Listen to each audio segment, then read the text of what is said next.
Hello बच्चों, स्वागत है आपका एडवांस क्लासेस में। हम लोग आज कक्षा 12 फिजिक्स में का एक महत्वपूर्ण टॉपिक जो है डिस्कस करेंगे। पीएन संधि डायोड पूर्ण तरंग दृष्टिकारी की तरह वेरी मोस्ट इम्पॉर्टेंट है ये बोर्ड परीक्षा की दृष्टि से। पीएन संधि डायोड पूर्ण तरंग दृष्टिकारी की तरह यानी PN junction diode full wave rectifier है ना, फुल वेव रिएक्टिफायर की तरह कैसे कार्य करता है। ठीक, तो इसके पहले वाले वीडियो में हम लोगों ने इसको अर्ध तरंग दृष्टिकारी की तरह पढ़ा है, यानी पीएन संधि डायोड हाफ वेव रेक्टिफायर की तरह कैसे काम करता है ये पढ़ा है। और इस वीडियो में हम लोग पीएन संधि डायोड पूर्ण तरंग दृष्टिकारी की तरह जो है पढ़ेंगे। तो इसके लिए जो है आप देख पा रहे हैं, ये जो है डायग्राम जो वैद्युत परिपथ हैं बनाए गए हैं। इस यहाँ पर देखिए ये वाला चित्र और ये वाला चित्र, कि कहीं कहीं पर आप किसी किताब में देखिएगा ऐसे भी मिल सकता है और ऐसे भी, तो ये दोनों चित्र एक ही हैं। ठीक, आपको एग्ज़ाम में चाहे ये बनाइएगा चाहे ये बनाइएगा, ठीक, ये दोनों एक ही चित्र हैं। तो यहाँ पर जो है जो हम लोगों ने अर्ध तरंग दृष्टिकारी की तरह पढ़ा था पीएन संधि डायोड को, उसमें सिर्फ एक डायोड का इस्तेमाल किया गया था। यहाँ पर पूर्ण तरंग दृष्टिकारी की तरह जब पढ़ते हैं तो इसमें क्या करेंगे, यहाँ पर दो डायोड लगाएंगे, एक डायोड की जगह पर दो डायोड का इस्तेमाल किया जाएगा। यहाँ पर देख पा रहे हैं आप D1, ये पहला डायोड है D1, ये दूसरा डायोड है D2। और एक चीज़ यहाँ पर देखिए, जो ट्रांसफार्मर की द्वितीय कुंडली L2 है, इसके सेंटर से है ना, इसके सेंटर से जो बिंदु C सेंटर पर लिया गया है, यहाँ से एक वायर यहाँ पर लगा देंगे और यहाँ आकर के इसके सिरों यानी इसके बीच एक लोड रेजिस्टेंस लगा देंगे जहाँ से हमको निर्गत मिलेगा। आप इस चित्र में देखिए, जो ये L2 है ट्रांसफार्मर की द्वितीय कुंडली, इसके जो इस सेंटर से यहाँ पर एक बिंदु C ले लेंगे और यहाँ पर ये तार जो बीच में लगाया गया है, इसी में हम लोग क्या जोड़ देंगे, लोड रेजिस्टेंस, और इसी के लोड रेजिस्टेंस के सिरों के बीच हमको क्या मिलेगा, आउटपुट मिलेगा। तो अब शुरू करते हैं इसको। इसकी वर्किंग कैसे लिखेंगे कि इसके लिए आवश्यक वैद्युत परिपथ चित्र में प्रदर्शित है। इसके लिए आवश्यक वैद्युत परिपथ चित्र में प्रदर्शित है। इसमें इनपुट AC धारा, इनपुट AC धारा, यहाँ से हम लोग क्या देंगे, IPAC वोल्टेज का मतलब होगा इनपुट जो है AC वोल्टेज है ना। इसमें इनपुट AC धारा के धनात्मक अर्धचक्र में ट्रांसफार्मर की द्वितीय कुंडली का जो A सिरा है, ट्रांसफार्मर की जो द्वितीय कुंडली है, इसका A सिरा बिंदु C के सापेक्ष क्या होता है, धन विभव पर होता है, जबकि B सिरा इतने ही कहाँ होता है, ऋण विभव पर होता है ना। फिर से आप देख लीजिए, इसमें इनपुट AC धारा के धनात्मक अर्धचक्र में जो है ट्रांसफार्मर की द्वितीय कुंडली का A सिरा धन विभव पर होता है बिंदु C के सापेक्ष, जबकि B सिरा इतने ही ऋण विभव पर होता है। और इस स्थिति में डायोड D1 अग्रणी अभिनत में होता है, जबकि D2 क्या होता है, पश्च या उत्क्रम अभिनत में होता है। ठीक, इसको ज़रा समझ लीजिए। देखिए ये जो D1 डायोड है, इसका इस कंडीशन में P वाला जो क्षेत्र है वो प्लस से जुड़ जाएगा, N क्षेत्र किससे जुड़ेगा, माइनस से, और D2 का जो P क्षेत्र है माइनस से होगा और N क्षेत्र किससे जुड़ा होगा, प्लस से। तो इस कंडीशन में कौन अग्रणी अभिनत में होगा, D1 है ना, और उत्क्रम अभिनत में कौन होगा, D2 होगा।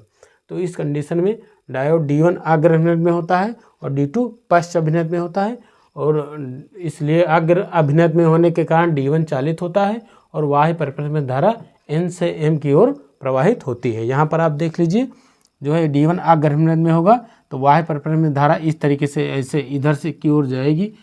धारा जो है डायोड में P से N की तरफ प्रवाहित होती है, तो इधर से ऐसे आएगी और इधर ऐसे आएगी, इस लोड रेजिस्टेंस के सिरों के बीच ऐसे इस तरीके, तो ऊपर इस तरीके से धारा जो एरो बना है, ये तीर इस तरीके से प्रवाहित होगी धारा, है ना।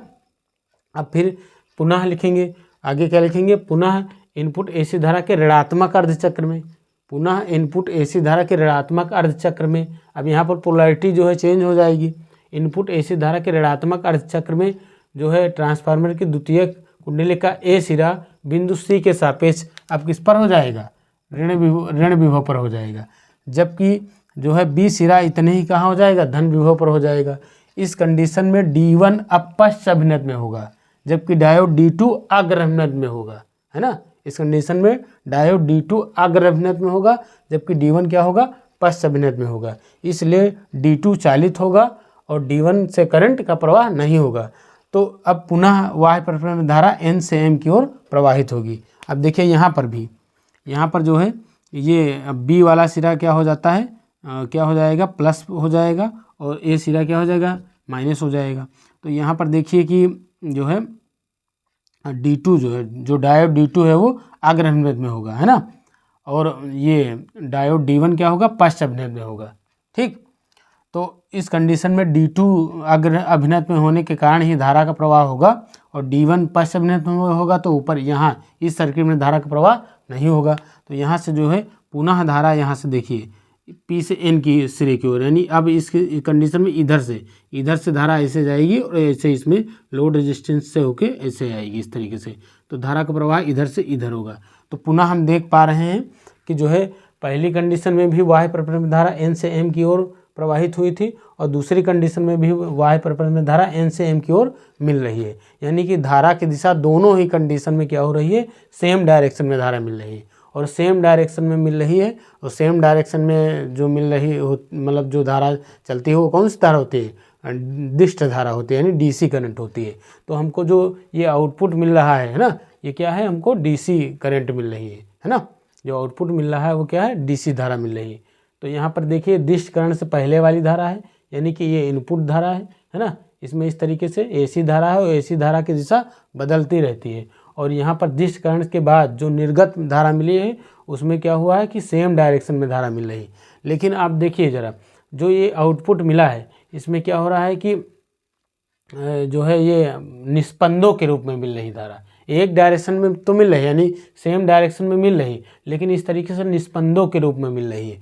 यानी कि जो ये धारा निर्गत धारा हमको मिली है, ये मतलब एक प्रकार से कह सकते हैं कि AC और DC का मिक्स है, AC और DC का मिक्सअप है, ये प्योर DC नहीं है। तो इसको क्या कर देते हैं हम लोग, फिल्टर परिपथ लगा करके फिल्टर कर लेते हैं और प्योर DC प्राप्त कर लेते हैं, है ना। उसके लिए क्या करते हैं, इसके समकारी जो है समांतर क्रम में एक समकारी जो है क्या लगा देते हैं, संधारित्र लगा देते हैं, और जिससे थ्रू हमको क्या होती है, प्योर DC प्राप्त हो जाती है ना। तो इस तरीके से हम लोग जो है पूरी AC धारा का, पूरी AC तरंग का आप देख पा रहे हैं जो है ये पॉजिटिव हाफ साइकिल के कारण भी इस तरीके से दिष्टकरण हो पाया है, और प्लस वाले जो चक्र था, पॉजिटिव हाफ चक्र था, उसको D1 ने क्या किया, दिष्टकरण किया। फिर निगेटिव वालों को किसने किया, D2 ने किया, है ना। इसी तरीके से फिर प्लस पॉजिटिव हाफ साइकिल को D1, फिर निगेटिव हाफ साइकिल को D2 ने, तो इस तरीके से मतलब दिष्टकरण किया। तो इस तरीके से आप देख पा रहे हैं जो है पूरी, यानी पूरी AC धारा का, संपूर्ण AC धारा का दिष्टकरण हो जाता है। ठीक, तो हम कह सकते हैं कि डायोड जो है पूर्ण तरंग दिष्टकारी की तरह कार्य करता है। एक बार फिर से हम क्या लिखना है, आपको पूरी वर्किंग बता रहे हैं जो लिखना है आपको। ठीक, क्या लिखेंगे कि इसके लिए आवश्यक वैद्युत परिपथ चित्र में प्रदर्शित है। इसमें इनपुट AC धारा के धनात्मक अर्धचक्र में, इनपुट AC धारा के धनात्मक अर्धचक्र में ट्रांसफार्मर की द्वितीयक कुंडली का A सिरा, ट्रांसफार्मर की द्वितीयक कुंडली का A सिरा क्या होता है, धन विभव पर होता है, जबकि बिंदु C के सापेक्ष, है ना, और जबकि B सिरा इतने ही क्या होता है, ऋण विभव पर होता है। ठीक, इसमें इनपुट AC धारा के धनात्मक अर्धचक्र में ट्रांसफार्मर की द्वितीयक कुंडली का A सिरा बिंदु C के सापेक्ष धन विभव पर होता है, जबकि B सिरा इतने ही ऋण विभव पर होता है। इस स्थिति में डायोड D1 अग्र अभिनत में होता है, जबकि D2 उत्क्रम अभिनत में होता है। अग्र अभिनत में होने के कारण केवल D1 चालित होता है और D2 चालित नहीं होता है, और वाह्य परिपथ में धारा N से M की ओर प्रवाहित होती है ना। फिर पुनः लिखेंगे कि इनपुट AC धारा के ऋणात्मक अर्धचक्र में ट्रांसफार्मर की द्वितीयक कुंडली का A सिरा बिंदु C के सापेक्ष ऋण विभव पर होता है, जबकि B सिरा इतने ही धन विभव पर होता है। इस स्थिति में डायोड D2 अग्र अभिनत में होता है, जबकि डायोड D1 पश्च अभिनत में होता है। अग्र अभिनत में होने के कारण केवल D2 चालित होता है, और पुनः वाह्य परिपथ में धारा N से M की ओर प्रवाहित होती है ना। तो इस तरीके से संपूर्ण AC धारा का दिष्टकरण हो जाता है, और मिलने वाली धारा जो है वो हमको DC धारा प्राप्त होती है, क्योंकि उसकी दिशा समान होती है। लेकिन जो ये निर्गत जो धारा होती है वो एक दिशीय निस्पंदों के रूप में मिलती है। अतः इसके समांतर क्रम में एक संधारित्र, समकारी संधारित्र लगा करके इसको जो है मतलब शुद्ध एसी धारा का जो है हम लोग प्राप्त कर लेते हैं। तो इस तरीके से हम लिख सकते हैं कि पीएन संधि डायोड पूर्ण तरंग निष्कारी की तरह कार्य करता है। तो आपको इसको कई बार देख लीजिएगा, वीडियो तैयार कर लेना और इन दो चित्र में से कोई एक चित्र बनाना। ये जो डायग्राम है इनमें से कोई एक चित्र बनाना है और बाकी ये वाला बनाना है आपको। तो ये बहुत इम्पॉर्टेंट है। और इसके पहले जो अर्ध तरंग निष्कारी की तरह हमने पढ़ाया था वो भी वीडियो देख लीजिएगा। 5 नंबर आपके तैयार हो जाएंगे। दोनों में से जो है 2 में एक तो आना है, एक तो आपकी परीक्षा में आना है, लेकिन तैयार आपको दोनों करना पड़ेगा। तो अगर बेटा वीडियो पसंद आया होगा तो लाइक कीजिएगा और कमेंट कर दीजिएगा और कई बच्चों तक इसको शेयर कर दीजिएगा। बाकी चैनल को सब्सक्राइब कर लीजिएगा, है ना, एडवांस क्लासेज आप इसको जो है सब्सक्राइब कर दीजिएगा। बाकी आगे से इसी तरीके से महत्वपूर्ण टॉपिक आपको इस चैनल पर के माध्यम से पढ़ाए जाएंगे। धन्यवाद।